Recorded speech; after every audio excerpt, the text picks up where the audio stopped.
Gate 4, Chapter 1. The righteous will live by his faith. Your word is very pure, and your servant loves it. The Torah, in its entirety and in its details, the 613 commandments, their boundaries, and their categories, are all included and rooted in the foundation of faith, which is the overarching principle encompassing everything. As our sages said, 613 commandments were given to Moses at Sinai. Habakkuk came and established them on one principle, as it is stated: the righteous will live by his faith. Faith is not a commandment of the Torah, but it is the foundation of all the commandments. Without faith, there is no Torah and no commandments, no morality or love, and no fear of heaven.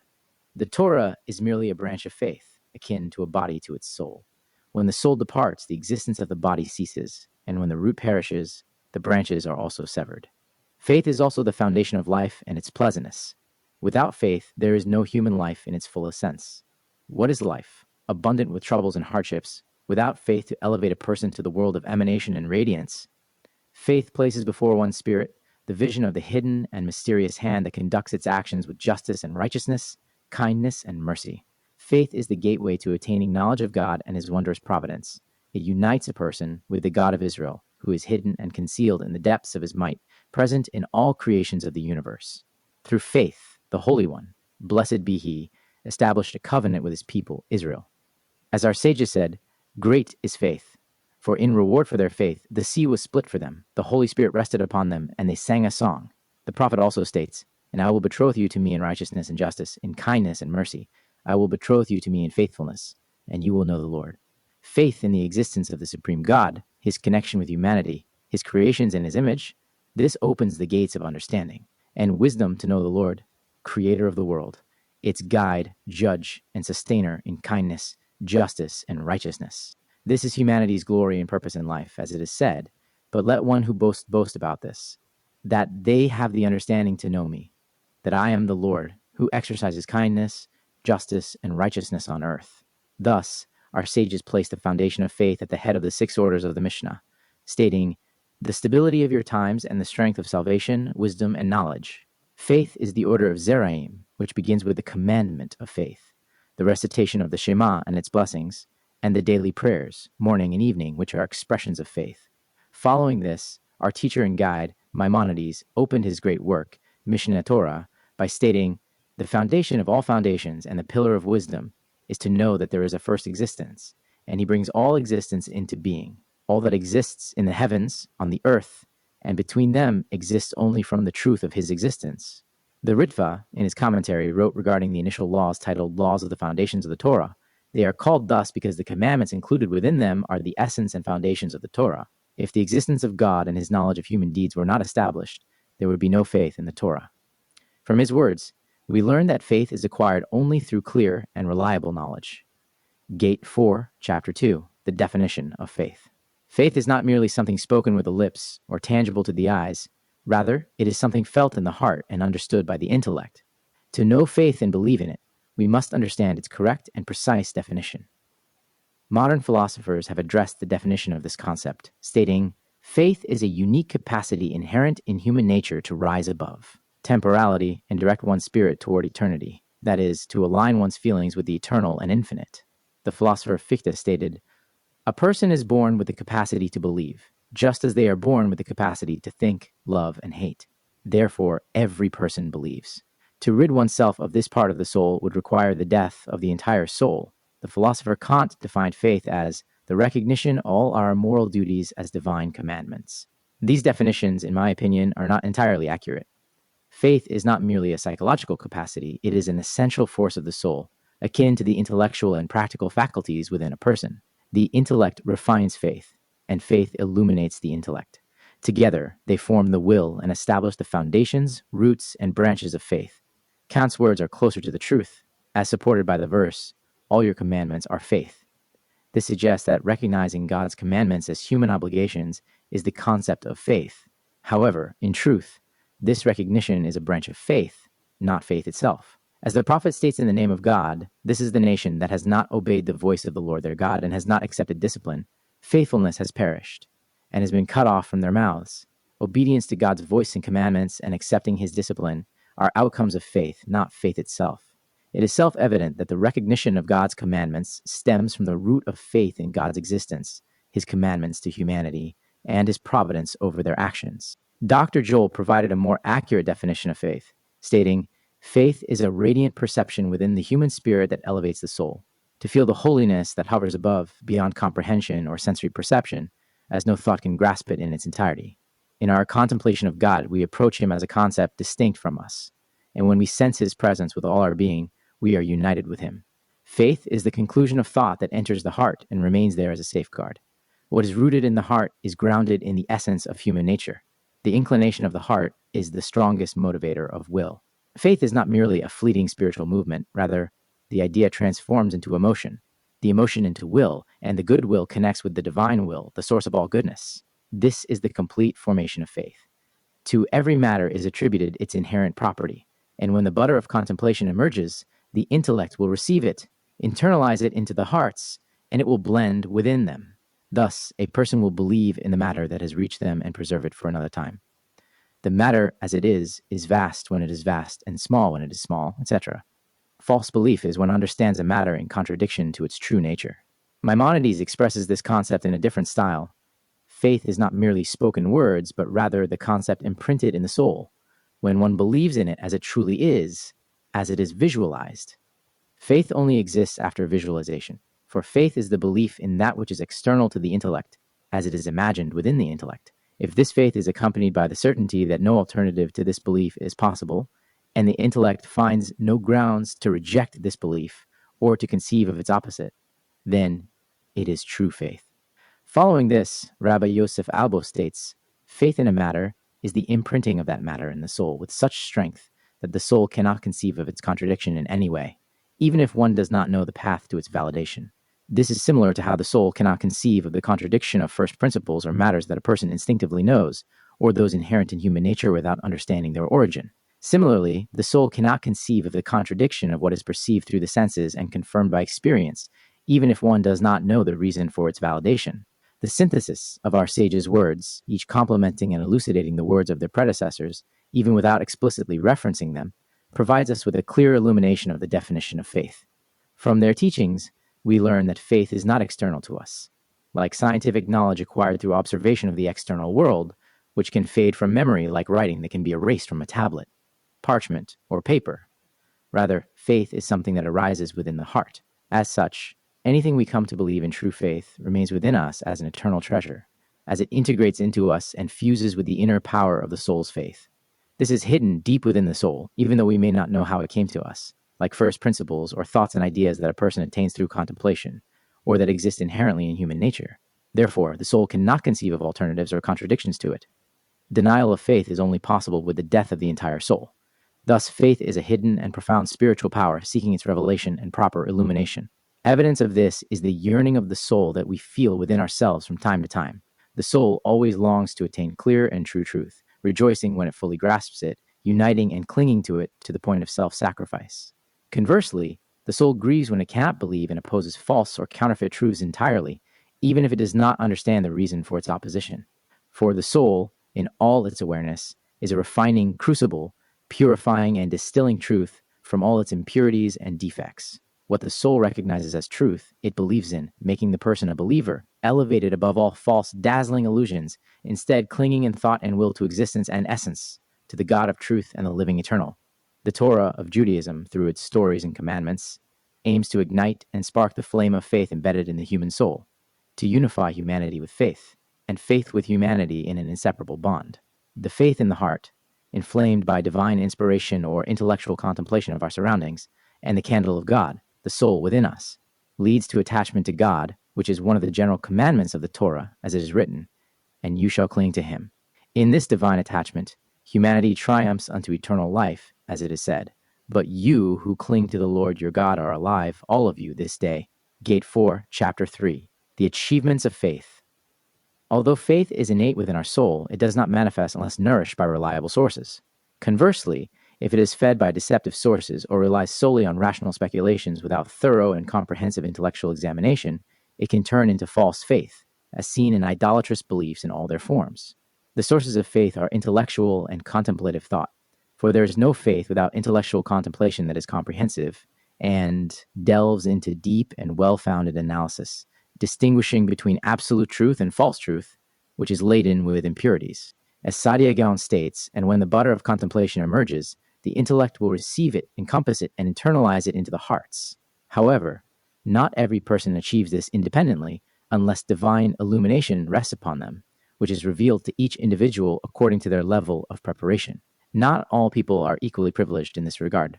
There are those, the majority, to whom this divine spark is revealed only very rarely, or who never see it at all. Therefore, divine providence has decreed that these sparks of light remain an inheritance for all humanity, transmitted from parent to child and teacher to student, spreading to all humankind, a flowing river dividing into streams, bringing blessing and abundance along its path, and ultimately reuniting with its source. As it is written, Moses commanded us a law, an inheritance of the congregation of Jacob. Similarly, Rabbi Yosef Albo states, faith applies to every matter, not directly perceived by the believer through the senses, but attained by a respected and accepted individual or group. This faith is transmitted from that person or group in an unbroken tradition from teacher to student. This was confirmed through the experience of the divine prophecy at Mount Sinai, where all Israel reached the level of prophecy and heard the voice of the living God speaking from the fire. This tradition was passed down from parent to child. For this reason, God willed that the Torah be given to Israel in great public revelation after it was offered to all 70 nations who did not accept it. As silver is refined from its dross, meaning the separation of truth from falsehood, and the deep exploration of thought to uncover reliable truth, hidden from the eye yet revealed to the seeking heart, and you will find the knowledge of God. Similarly, Maharia states, faith that comes after inquiry and completes its deficiency is the strongest form of faith. Faith, in its essence, as a spiritual power, is granted to us as a gift from the Creator of humanity. Its radiance is passed down to us as a heritage from the past through the Torah and commandments. Its completion, acquisition, integration, and strengthening within us during our lives and even after our deaths depend on the refinement of our character and the depth of our inquiry. Abraham was unique in recognizing his Creator and the ruler of the universe through his self-awareness, and he believed in God who revealed himself to him. However, his descendants inherited this trait through traditional transmission from father to son and from teacher to student. This led to the acceptance of the Torah at Mount Sinai, whose foundation is faith. Therefore, the Torah commands, and you shall teach them to your children to speak of them.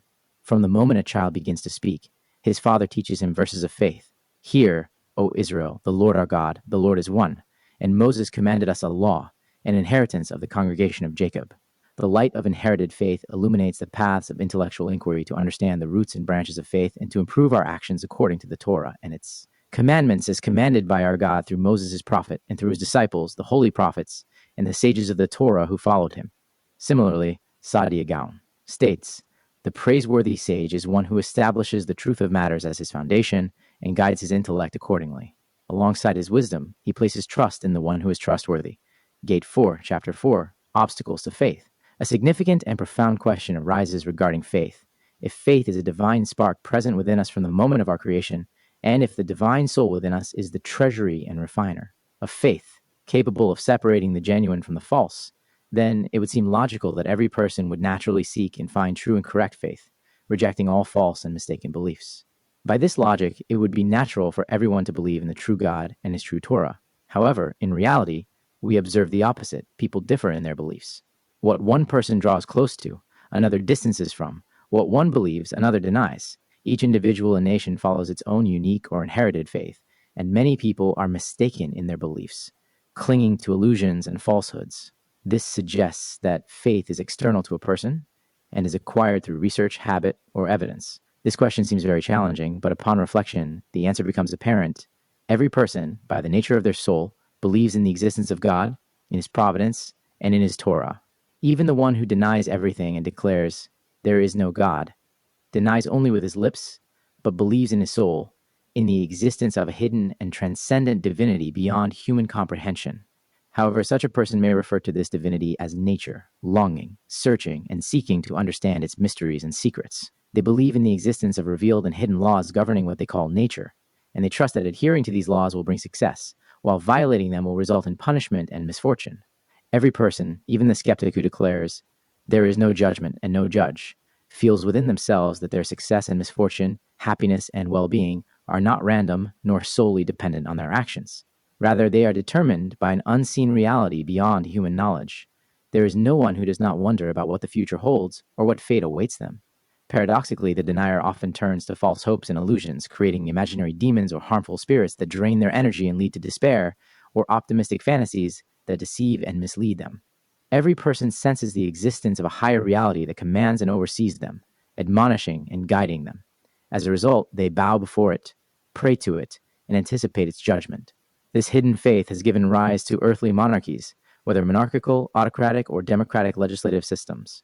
People and nations honor and respect these systems, seeking their favor and praying to them.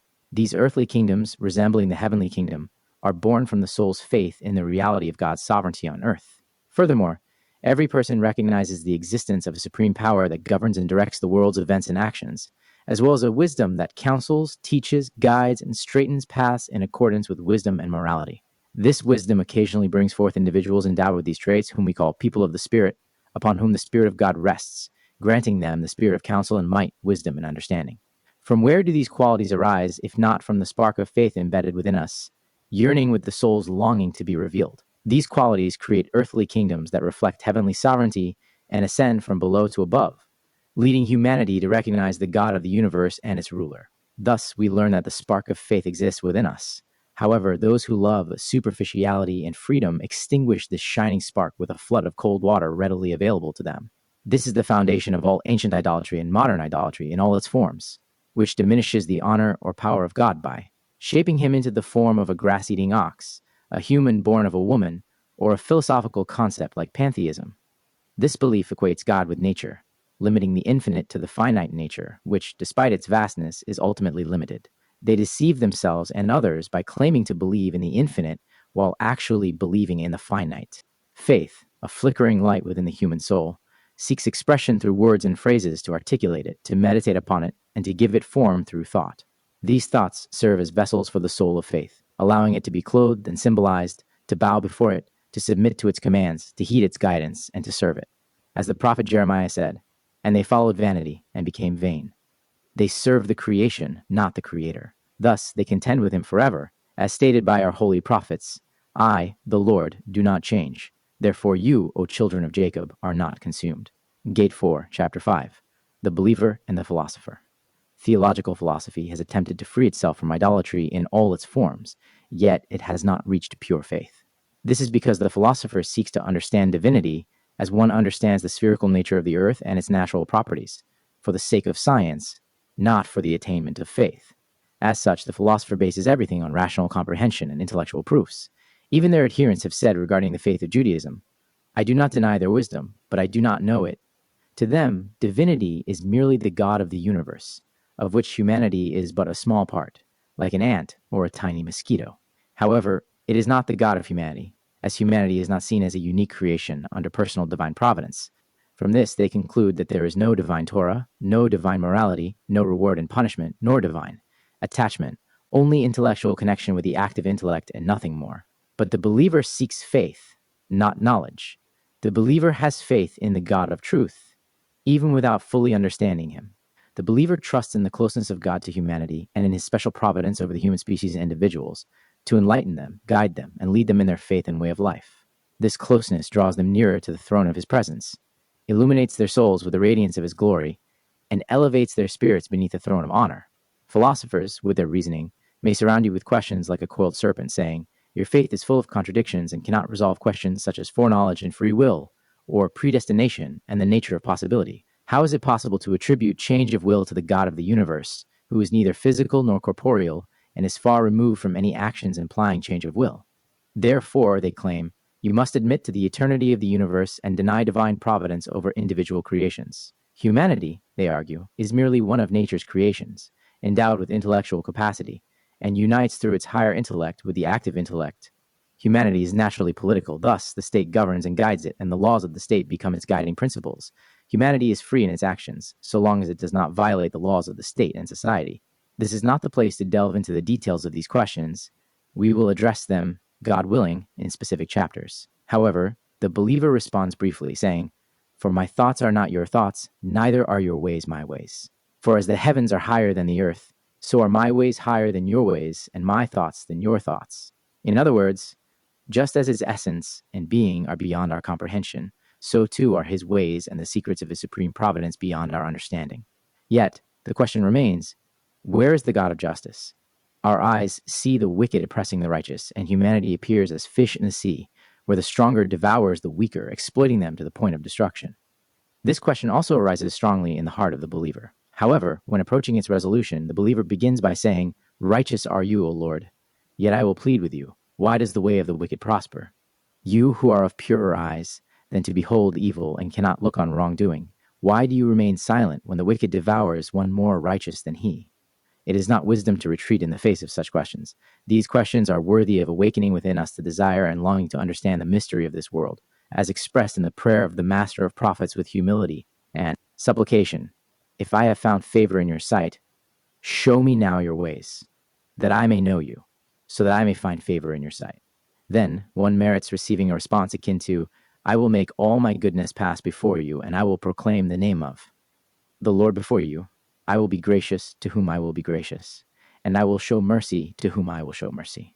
The entire world, in its very existence and its constant renewal, is a treasury of goodness, a divine emanation of perfect and absolute goodness. The whole world, in its entirety and in its details, and humanity, this microcosm in its essence, and individuals, are under the providence of their Creator, who grants existence to his world with an attribute of mercy and bestows his goodness upon humanity, created in his image, with wisdom, knowledge, and understanding.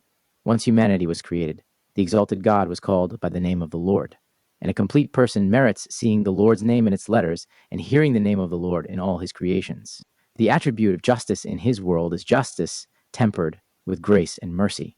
This is what humanity can grasp. The foundation of justice, though not its particulars, I will be gracious to whom I will be gracious, and I will show mercy to whom I will show mercy. Humanity cannot comprehend the secret of individual judgment, which is conducted with grace and mercy.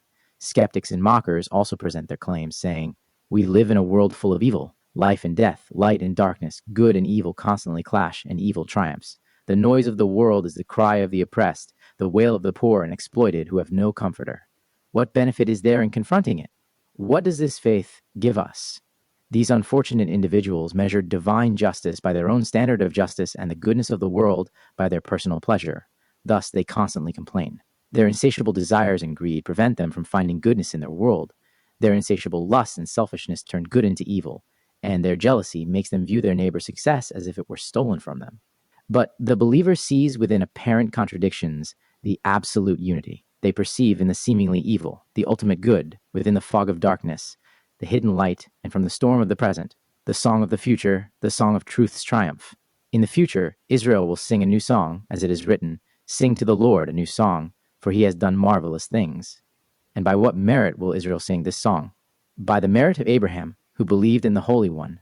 Blessed be he, as it is written, and he believed in the Lord. This faith is Israel's inheritance, and about it, the verse states, the righteous shall live by his faith. Thus it is said, look from the top of Amanah.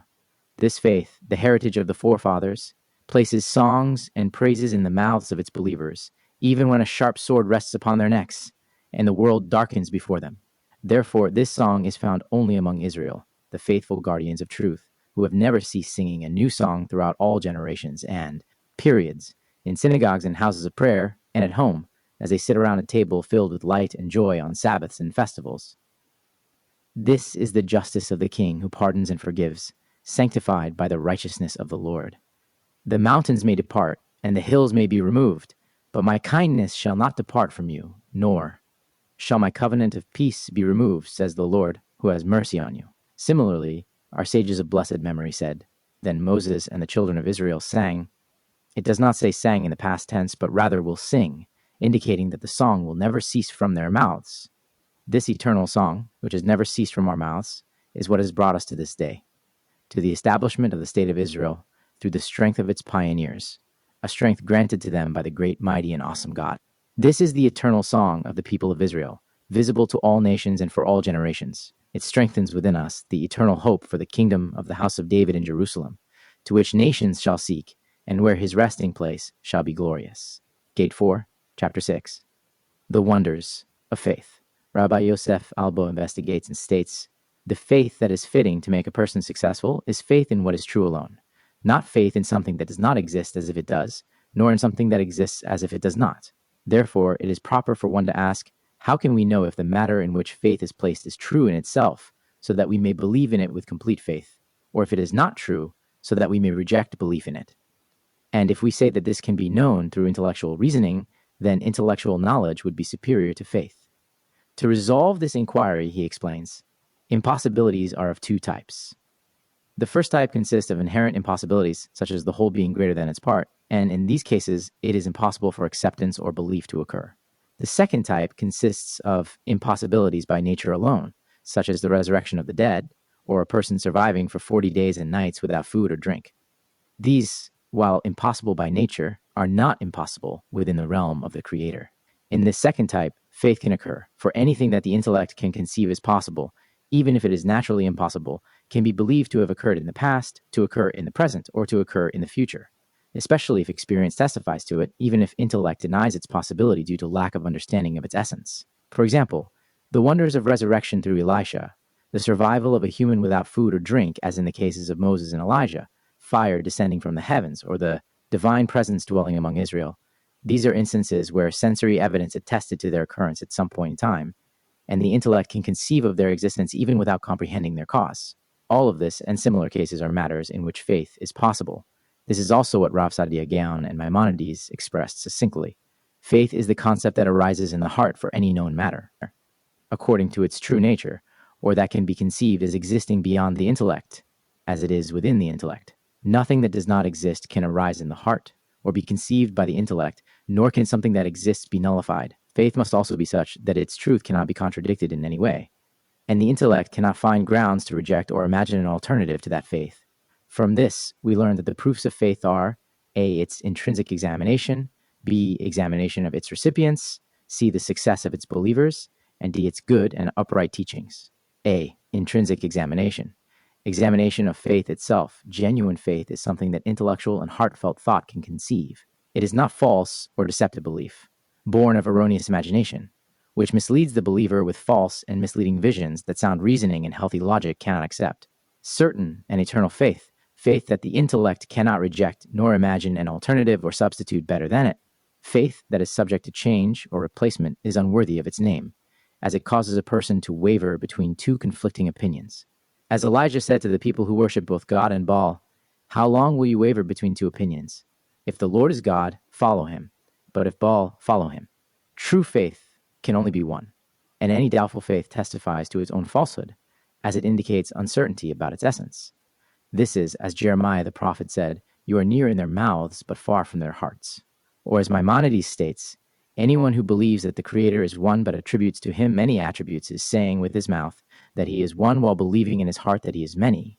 A believer whose words and heart are not aligned, or who does not understand what he believes in, is not trustworthy to himself, let alone to others. As Isaiah says, "If you do not believe, you will not be established." Our faith in the true prophets and the master of all prophets is not founded on miracles and wonders performed by them, for any believer might replace his faith due to other miracles and wonders. Rather, our faith in God and his prophet is because our ancestors saw with their own eyes and recognized this truth with complete certainty, so that the people may hear when I speak with you, and also believe in you forever.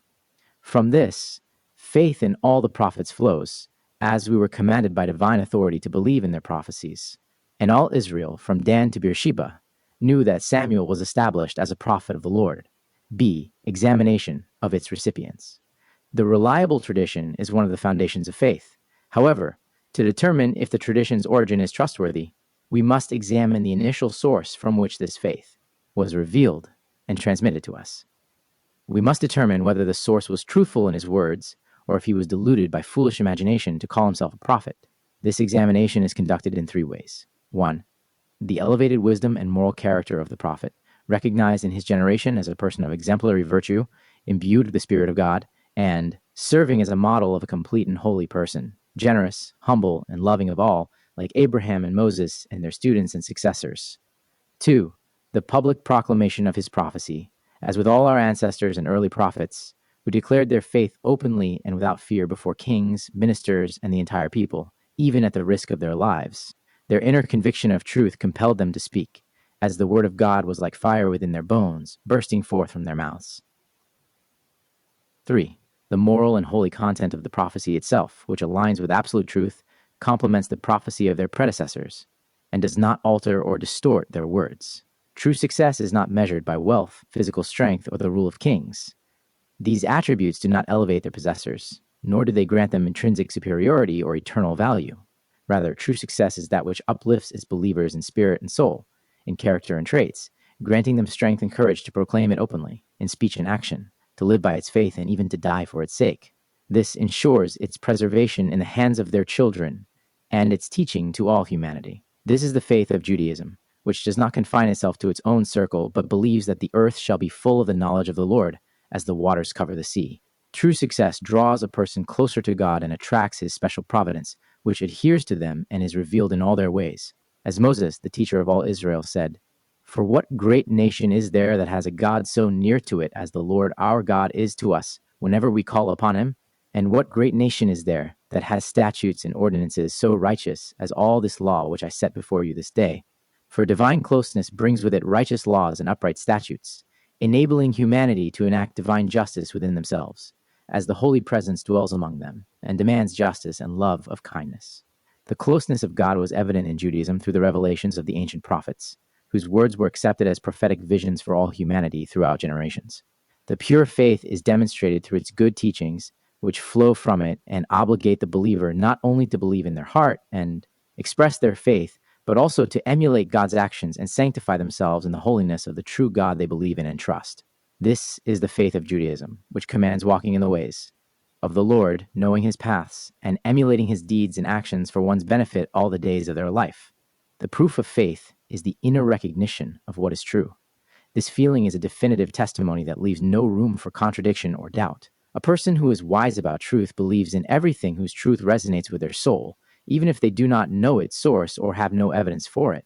This recognition itself is a sharp sword that cuts through and nullifies all superstitious beliefs born of imagination and habit, which the soul recognizes as false. Human language is too limited to clearly and comprehensibly express the majesty and beauty that the soul feels in its faith. However, the ways of expressing faith are the actions derived from it, which a person performs with love and devotion. Any faith unaccompanied by actions is a disembodied soul with no hold on life. Any faith that teaches to do evil or whose actions are abominable testifies to its falsehood. But true faith is that which teaches to do good and benefit, to elevate oneself and others to the highest perfection of humanity in all its ways, deeds, endeavors, and thoughts. Gate 4, Chapter 7. Pure faith and its benefits, heresy and its losses. Pure faith is a pillar of light that illuminates the darkness of our lives, placing its believers in a beacon of light. This faith transforms its adherents into people of faith and faithful individuals, those with faith in their understanding, from which flows the sweetness and song of life, and faithful individuals in their deeds, from which flows social peace, truth, and justice in all their actions. A. People of faith. Who are people of faith? Faith that a living God dwells among us, resides in our midst, sanctifies us with the holiness of his Torah, and holds us accountable for all. Our actions, deeds, thoughts, and reflections awakens within us the desire and yearning to know the Lord and his wondrous ways of justice and providence. It imbues us with his Holy Spirit and places a song in our mouths in all situations and circumstances in which we find ourselves. And they believed in the Lord and in his servant Moses. Because of their faith, the Holy Spirit rested upon them, and they sang a song. Similarly, the sweet singer of Israel said, "I will sing of steadfast love and justice. To you, O Lord, I will make music. Whether in times of kindness or judgment, I will sing." And it is also written, "To declare your steadfast love in the morning and your faithfulness by night."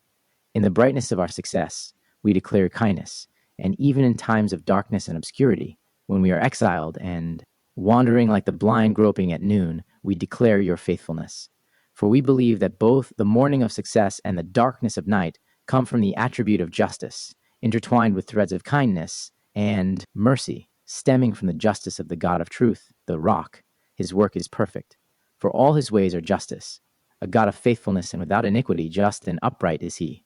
He is righteous, and his judgment is righteous. His justice and punishment through the attribute of judgment are the discipline of a compassionate and merciful Father, meant to improve our end, for the Lord reproves him whom he loves, as a father the son in whom he delights. This pure faith places in the mouths of its believers a constant blessing of gratitude and song. When we see the sun rise in its majestic splendor, we bless who forms light. When we see it set, we bless who brings on evenings. We enjoy the abundance of God's blessings in the world and bless him. Such is the way of the righteous, people of faith.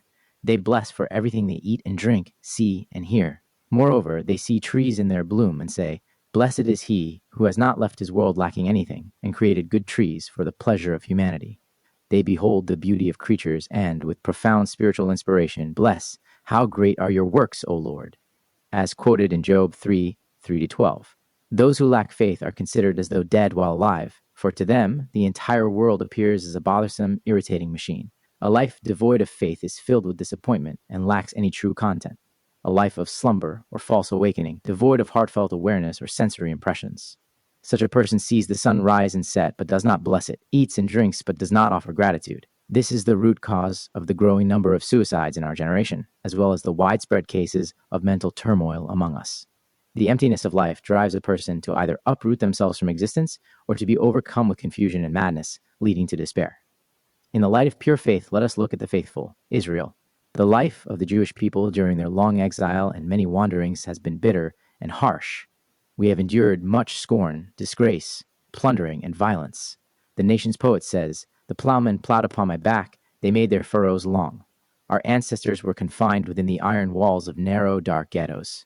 Today, when we see remnants of these ghettos, we stand in amazement, wondering how it was even possible to live in such suffocating conditions. Yet, when we peer through the faint traces of exile's history into Jewish homes, a clear image emerges of magnificent ancestral homes, filled with serene tranquility and creative joy. Your wife shall be like a fruitful vine in the recesses of your house, your children like olive plants around your table. How splendid were these homes on Sabbath and festival nights, filled with light, song, and joy. Let us go further. Stepping out of individual homes and entering synagogues and study halls, what do we see if not light, song, and joy? With all their might, the Jewish people established splendid synagogues and adorned their holy arks. Eternal lamps burned before them, and open books lay before their eyes. Their frail and oppressed bodies swayed continuously with all their limbs and sinews, praying and studying, delving into the words of law and legend. Through these efforts, they carved paths through the crooked and rough terrains of life, creating a refined way of living and a noble existence in the world. Why? Because through their faith, they found solace in their existence, hope for the future, complete spiritual fulfillment, and a burning love for their purpose.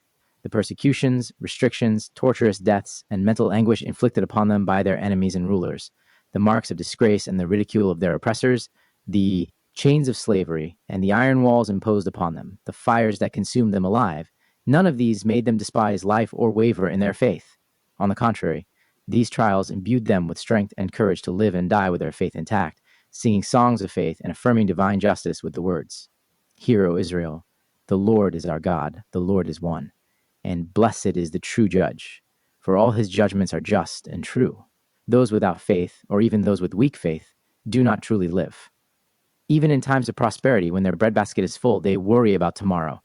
Whoever has bread in their basket but says, What will I eat tomorrow? Is considered of little faith. In times of crisis, when the faithless lie on their sick beds or wrestle with the bitterness of death, or when they see the works of their hands, their refuge and fortress, drown in the sea, their treasures perish before their eyes, and darkness surrounds them. Where can they turn for help? To whom can they cry out? From where will their help come?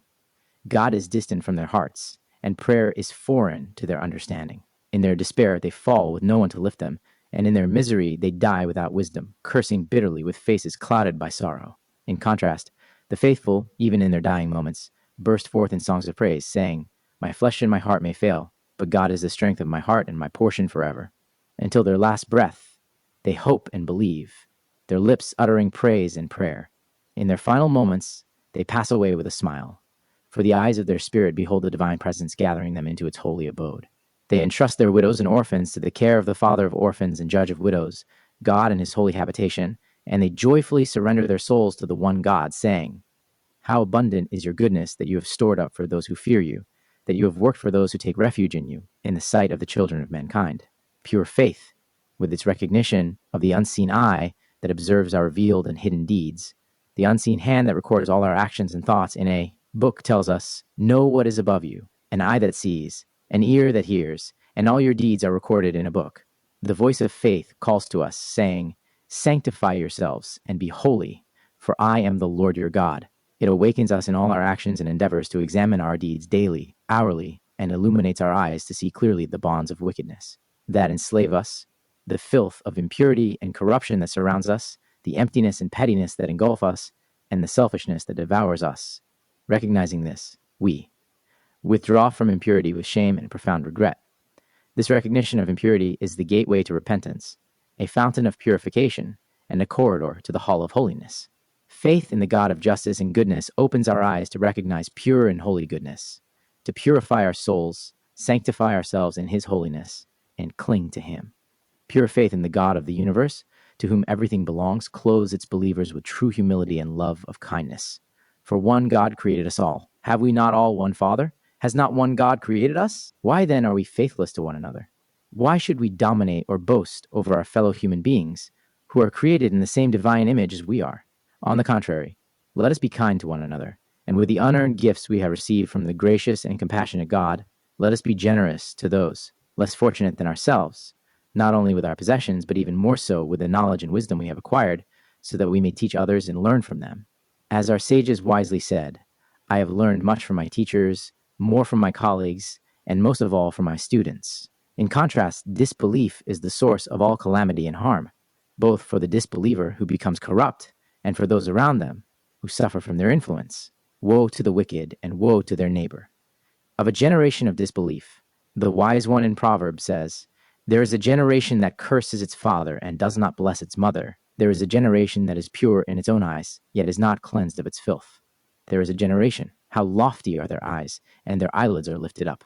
There is a generation whose teeth are like swords, and whose jaws are like knives, to devour the poor from the earth and the needy from among mankind. This generation, lacking faith, lifts its eyes and raises its eyelids, for it is the way of all superficial and fiery individuals to rise in their arrogance and to exalt themselves in their spirit, with haughtiness and pride that lacks substance. This generation is one whose teeth are like swords and jaws like knives, devouring the poor of the land and the needy among humanity to satisfy their insatiable selfish desires, which know neither satisfaction nor justice. Instead, they exploit and dispossess for their own benefit and pleasure, at the expense of the blood of the poor, the destitute, and the weak, who fall prey to their sharp teeth and crushing, devouring hands. In contrast, a generation of faithful individuals is a generation that brings blessings to itself and its time, leaving its name as a blessing in the land. Happy is the man who fears the Lord, who greatly delights in His commandments. His seed will be mighty upon the earth. The generation of the upright will be blessed. B. People of faith. Pure faith transforms its believers into people of faith in all their actions. For belief in the true God obligates its followers to become people of integrity and practitioners of justice, to fulfill divine justice and righteousness in the world. This faith restrains the beast within a person and completely subdues it, granting them moral sensitivity and a pure conscience. No social doctrine can provide humanity with the same absolute measure of justice encapsulated in the brief statement, and let your brother live with you. Human life is a life of brotherhood, where each of us is commanded to live and to give life, or more precisely, to live in order to give life to all, to the fullest extent of our ability. We are all workers and laborers, each according to their physical and intellectual capacities, working in the field of human endeavor to enhance human life, elevate cultural standards, and fulfill the human mission for which we were created and by which we exist, to perfect the world under the sovereignty of the Almighty, to establish true peace, and to spread love, kindness, and truth throughout our world.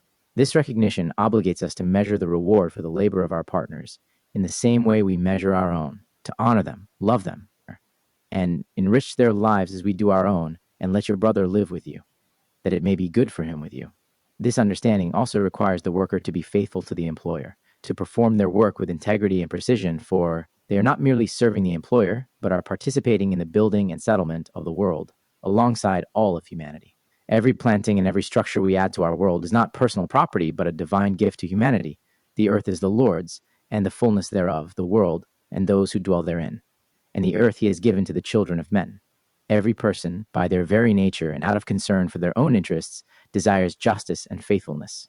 All agree that a world without justice, where the strong devour and exploit the weak, is a world of vanity and chaos, destined to be destroyed in a cruel bloodbath. Those who view social assistance through the lens of their own pleasure and live enhanced individual lives, and those who believe that ritual worship and repentance atone for their acts of violence and wickedness toward others, may distort justice, cover themselves with a facade of righteousness and truth, and turn justice into bitterness and righteousness into wormwood. But people of faith, whose belief stems from recognition and a divine command of justice, justice shall you pursue, cannot agree to any concessions or compromises. They demand absolute and immediate conscientious justice, which is not deferred for any reason and is not contingent upon any condition. Rather, the entire world and all its events are but instruments of justice and the fulfillment of divine righteousness and judgment in our world. From this perspective, the sages established the question of faith as the fundamental and primary issue for which a person is judged. They said, when a person is brought to judgment, they are asked, did you conduct your business dealings with integrity? Did you set aside time for Torah study? All our lives on earth are but a long and tightly bound chain of exchanges. No one is entitled to take anything from the world unless they provide full and surplus compensation. Every person takes their share of physical sustenance, intellectual education, and moral refinement to give to others, and through giving, they receive again. They engage in exchanges repeatedly, and this is the essence of humanity and the nature of human life. Just as one engages in exchanges in commerce, so too one engages in exchanges in Torah. No one learns Torah except through discussion with others, for through discussion, the law becomes clarified and illuminated. The words of Torah are acquired only in a group.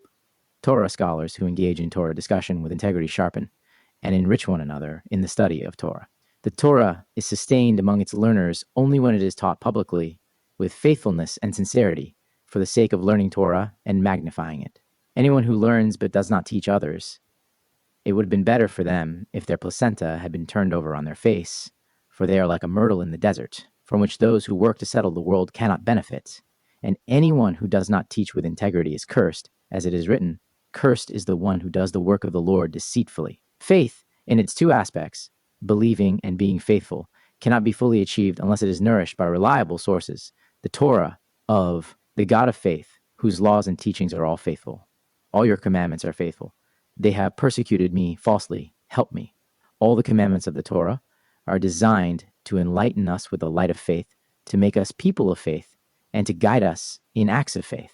Since faith is the thread that binds all our actions during our short lives on earth, when one is brought to judgment, they are asked, did you conduct your business dealings with integrity in your Torah study and education, in your commerce and work?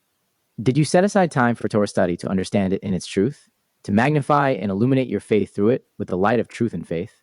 These two questions are asked as one, for there can be no faithful commercial or economic dealings without engagement in the study and knowledge of Torah. Likewise, there can be no faithful Torah engagement without someone who studies Torah with faith, discusses it with faith, and dedicates themselves and their time to teaching and learning Torah. To keep the covenant and the kindness for those who love him and keep his commandments, as the sages said, from the faithfulness of flesh and blood, you can understand the faithfulness of the Holy One. Blessed be he.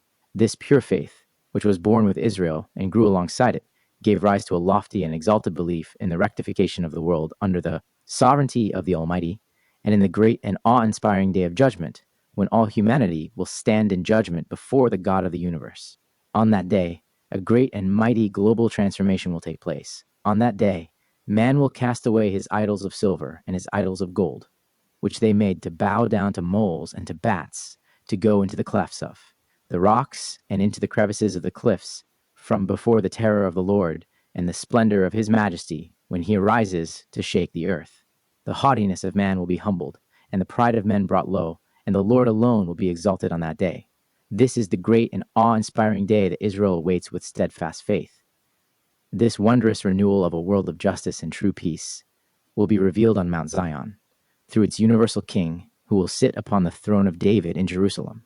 He will serve as the global judge and teacher, not through the power of the sword or wealth, but by the Spirit of the Lord resting upon him, and he will judge between the nations and will mediate for many peoples. They will beat their swords into plowshares and their spears into pruning hooks. Nation will not lift up sword against nation, nor will they learn war anymore. Gate 4, chapter 8. Faith and Torah. Faith is not the body of the Torah, nor even its soul, but it is an inseparable and unceasing source of life for the divine Torah in its fullest sense. If there is no faith in the existence of the Supreme Commander to whom we listen out of love and reverence, where will the commandment come from?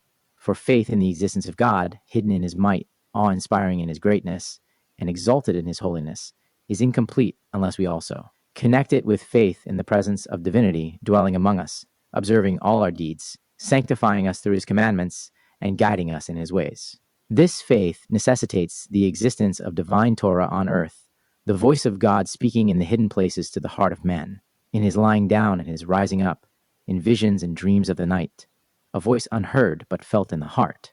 This voice of God is his Torah, speaking to the people, to their elders and judges, priests and prophets, to show them the path they should follow to reach the fulfillment of their purpose and the pinnacle of their understanding and wisdom in the teachings of humanity and society. This faith creates divine Torah on earth, offering a strong and reliable hope for the rectification of the world under the sovereignty of the Almighty, providing direct guidance for inner peace.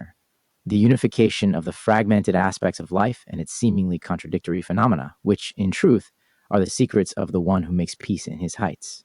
Anyone who considers the possibility of a divine Torah without faith has no religion at all. Those whose faith in the existence of divinity is imaginary and false, whether in the form of ancient idol worship or modern forms of improved idolatry, are merely mistaken in their faith. From this mistaken faith arises a false Torah, which exists only in theory and not in practice, even temporarily. This is what the sages intended in their statement. If someone tells you there is wisdom among the nations, believe it. If someone tells you there is Torah among the nations, do not believe it. Among the nations, one can find political wisdom and sophisticated legal systems, and even economic religious systems that adapt daily to changes in external politics and the perspectives of those in power.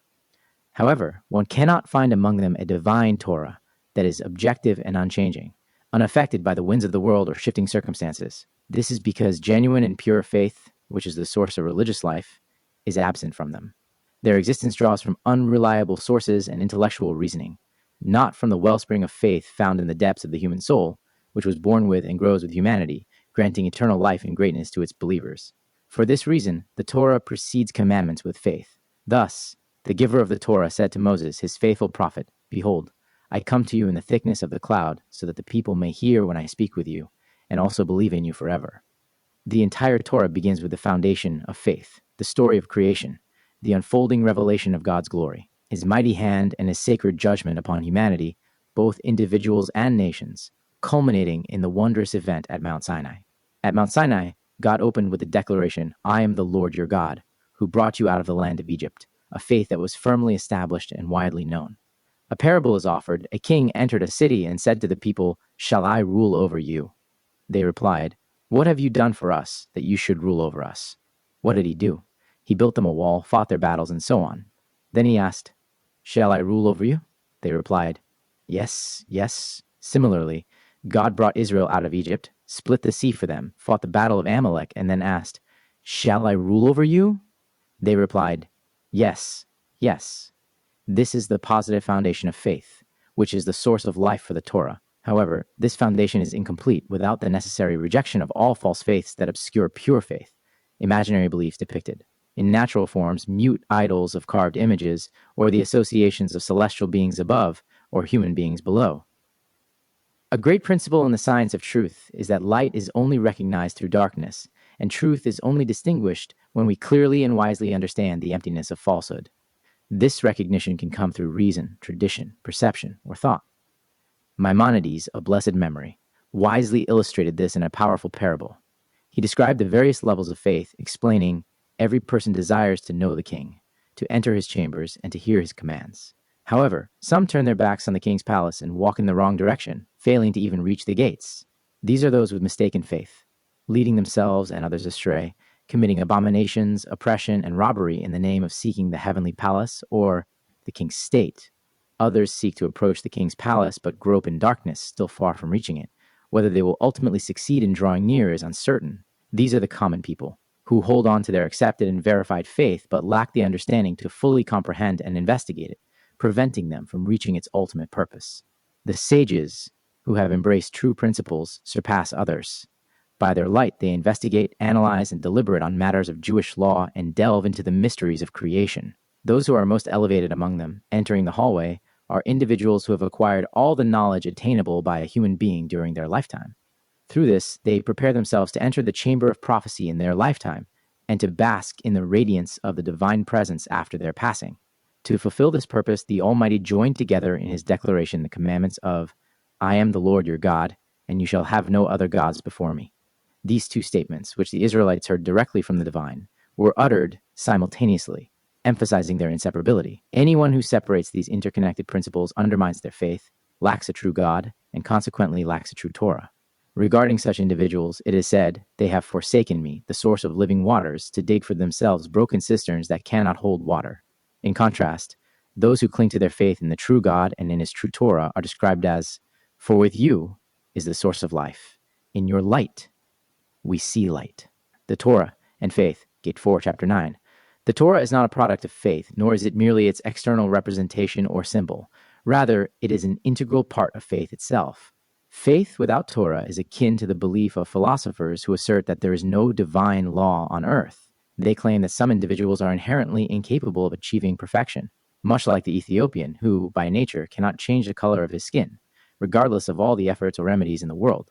However, there are individuals with the potential for human and moral perfection, a potential that must be actualized through ethical teachings. Once their intellectual understanding aligns with the perfection for which they are destined, they will be connected to the divine element, referred to as the active intellect. Upon reaching this state of faith, they no longer need to adhere to any specific Torah or commandments. Their sole concern becomes the purity of heart, achieved through understanding the general principles of wisdom. Such faith is neither true faith nor divine knowledge as a theological science, as the philosophers termed it. Since they lack a divine religion, they also lack genuine divine faith, a faith that connects them to God. Instead, their attachment is to the active intellect. However, this attachment is ultimately deceptive in the light of true knowledge. Consequently, they are left with neither a connection to the active intellect nor to the true God. Moreover, they lack moral perfection, for even Aristotle, like his Greek contemporaries, based human life and ethics on politics and the state. He divided humanity into classes of masters and slaves, free individuals and subjugated ones. From this perspective, he went even further, treating personal relationships as matters of no consequence. He believed that all individuals of similar intellectual standing should be free from the constraints of personal relationships, even with the spouses of others. Zeno, the Greek legislator, claimed that women should be communal property for the wise, allowing any man to pair with any woman. Why? Because the philosophy through which they sought to find God led them to a flawed belief that there is no connection between God and humanity, whether as individuals or as a nation. Humanity, in their view, is as unregulated as the animals of the field, and a lack of restraint is fitting for them. Without a practical religion, they also lack true divine faith. This Greek philosophy did, to some extent, contribute to altering the polytheistic Greek idolatry and their ancient literature, which drew its beliefs from the poems of Homer and Hesiod, as well as from the myths surrounding the numerous Greek gods and goddesses. These myths depicted the gods and demigods engaging in acts of violence, immorality, murder, and cruelty. Greek philosophy, appropriate for its time, served to transform this dead idolatry into a symbol of moral life and spiritual refinement.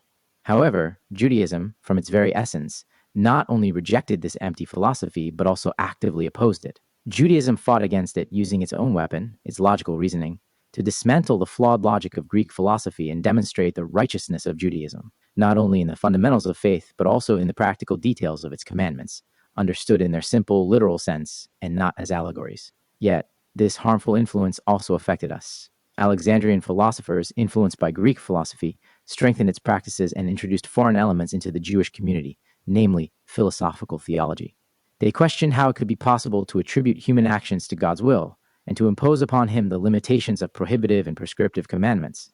They asked, what difference does it make to God whether a person eats or refrains from certain foods, works in the field or the city, or worships in sacred spaces? As a result, they began interpreting the Torah allegorically, similar to Greek mythology. They interpreted the story of creation allegorically to derive philosophical cosmology and extended this approach to the Torah's commandments. Some claim that all commandments are merely symbolic garments for moral and mystical teachings. Consequently, they interpreted the scriptures in highly peculiar ways. For example, they explained the prohibition against eating a camel, which chews its cud, but does not have a split. Hoof, as symbolizing the need for memory in acquiring wisdom and the power of discernment in distinguishing between good and evil.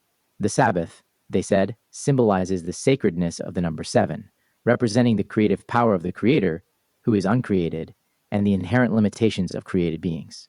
The festivals were seen as symbols of spiritual joy and songs of gratitude to God. Circumcision, they claimed, symbolizes distancing oneself from physical pleasures and bodily desires while rejecting foolish heresies. Similar explanations were offered for many other commandments. Philo of Alexandria admitted that while it is possible to maintain such symbols and allusions through other garments or even without any physical form, one must still preserve the physical commandments for the sake of the spiritual.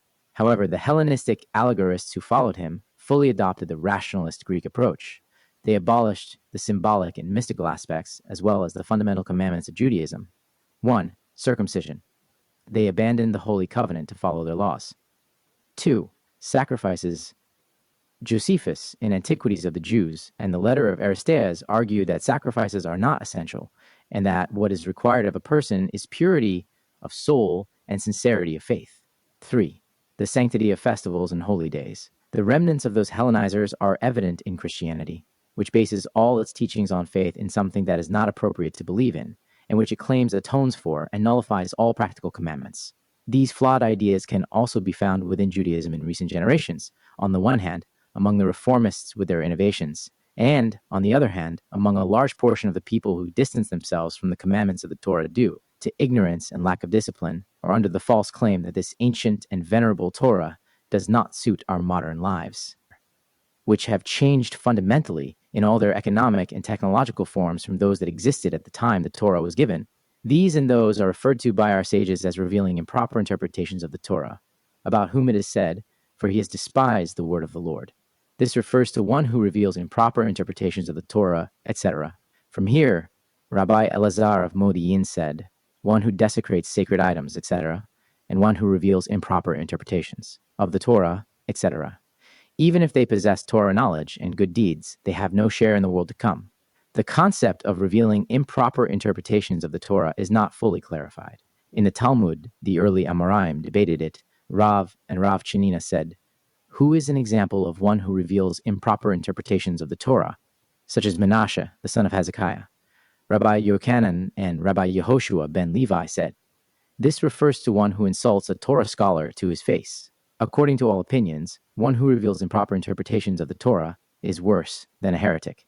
Yet this concept remains insufficiently explained. Rashi and Maimonides interpret it as acts of brazen audacity. Maimonides further writes, "One who commits sins defiantly, like Jehoiakim, whether minor or major sins, has no share in the world to come because they acted with arrogance and revealed their face without shame for the words of the Torah."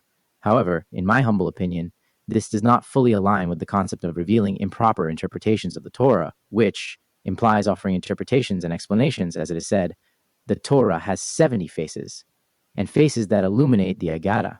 Therefore, it seems to me that those who are referred to as revealing improper interpretations are those who claim that the revealed Torah is merely a garment covering the true and hidden essence, and that the primary focus is on the concealed aspects rather than the covering garment. Consequently, they disdain the Torah scholars who delve into clarifying and establishing the halacha in all its practical details, as if the action itself is the essence of the commandment rather than its symbolic meaning.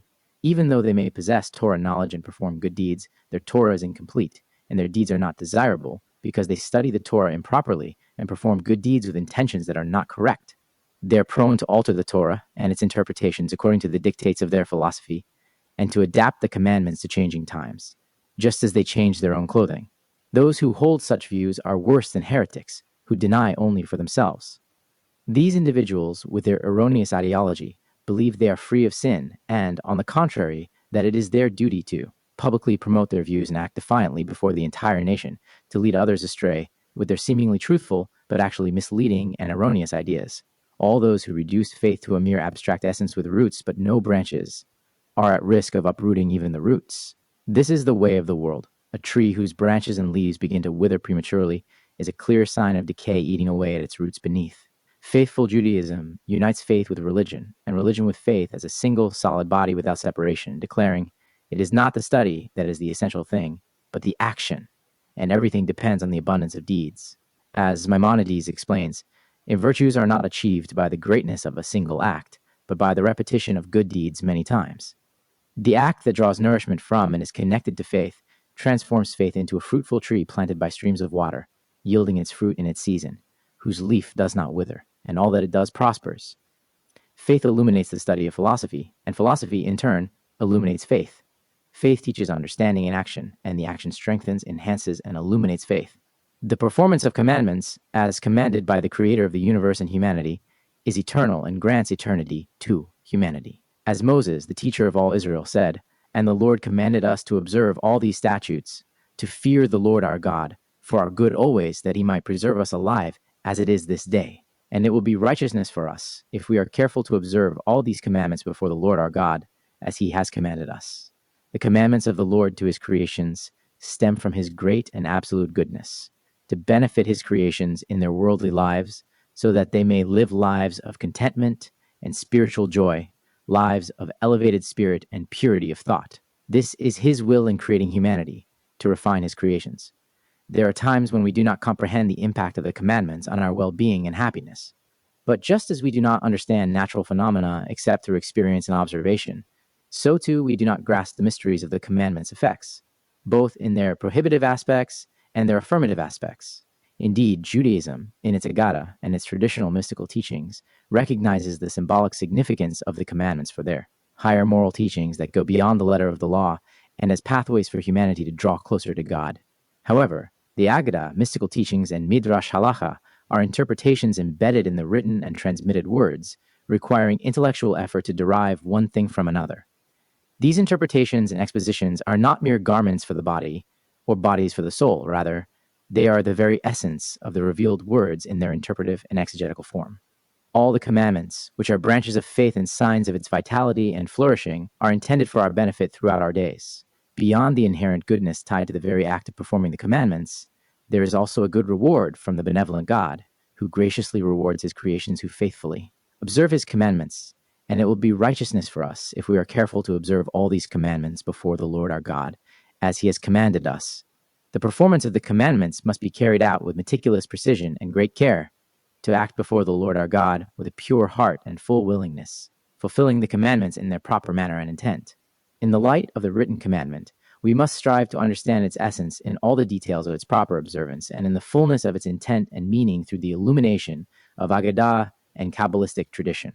In this way, we merit the reward intended for our eternal good in this world, share in eternal life in the world to come, and attain the great goodness reserved for those who love the Lord and observe his commandments, believing in the Lord and his Torah, the Torah of truth. Gate 4, Chapter 10. Investigation of faith and the practice of mitzvot. Faith itself requires learning and practice, a deep study that leads to a clear and steadfast recognition in thought so that no alternative or replacement is conceivable. As it is stated, know this day and take it to heart that the Lord is God. Knowledge arises only through meticulous and careful study and investigation, and through action, so that faith becomes alive and vibrant within us, firmly rooted in our soul and widely known to us and our descendants. Similarly, Maimonides wrote, faiths and beliefs cannot endure unless supported by actions that establish, publicize, and perpetuate them among the masses forever. This is the explicit reason for all the commandments of remembrance, to ensure that we remember and pass on to our children and the entire world the foundations of true faith in God. The intellectual study of faith leads to reverence, while the practice of mitzvot, stemming from belief in the existence of the Supreme Commander for the good of those who follow his commandments, leads to love. Together, these two complete the person, shape their character, illuminate their essence, and bring them to pure faith, perfection of traits, and an increase in desire and willpower. This strength and energy enable one to fulfill the will of our Father in heaven, ensuring success both during one's lifetime and in the afterlife. The question arises, which is greater, faith through study or the practice of mitzvot and their complete study? Opinions are divided. Logic dictates that faith precedes, for without faith, from where would the commandments derive? On the other hand, one could argue that the perfection of traits acquired through actions precedes, as it clarifies and refines faith. Just as a person's intellectual clarity is diminished during illness when bodily suffering clouds pure thought, so too faith cannot remain clear in a person immersed in corrupt thoughts, deceit, and harmful or disgraceful actions. A similar question was debated by the sages, who ultimately concluded, study is greater because it leads to action. Following their path, we can say, faith is great because it leads to action.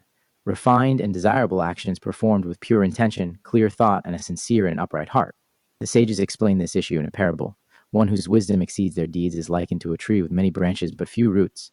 The wind comes and uproots it, overturning it. As it is said, he shall be like a shrub in the desert, and shall not see when good comes, but shall inhabit the parched places in the wilderness, in a salt land not inhabited. But one whose deeds exceed their wisdom is likened to a tree with few branches but many roots.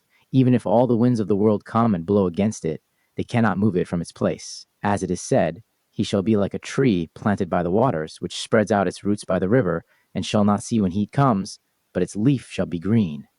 Human nature, by virtue of its essence and the qualities of the soul, tends toward faith in spiritual beliefs and yearns for good deeds.